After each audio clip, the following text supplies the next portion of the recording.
आज मी एका खास ठिकाणी आलोय. कॉलेजला असताना सोमेश्वर गावातल्या या तळ्यात मी पोहण्यासाठी यायचो. या तळ्याच्या शेजारी स्वयंभू शिवमंदिर आहे.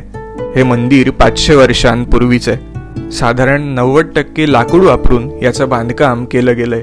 इथलं वैशिष्ट्य म्हणजे एकही खिळा या बांधकामात वापरला नाहीये, तर इंटरलॉकिंग सिस्टीम म्हणजेच एकमेकात विशिष्ट पद्धतीने लाकूड अडकवून हे बांधकाम केलं गेलंय. कोणतीही आधुनिक मशीन्स किंवा कम्प्युटर्स नसताना केलेलं हे बांधकाम प्रमाणबद्ध, रेखीव आणि टिकाऊ आहे. शके 1687 साली आठवले नावाच्या व्यक्तीने या मंदिराचा जीर्णोद्धार केलाय. जनरली शिवलिंग आपल्याला बाहेरून दिसतं, पण इथे मात्र स्वयंभू असल्याने चांदीच्या नागाच्या खाली हे शिवलिंग आहे. मंदिराचं मुख पश्चिम दिशेला आहे.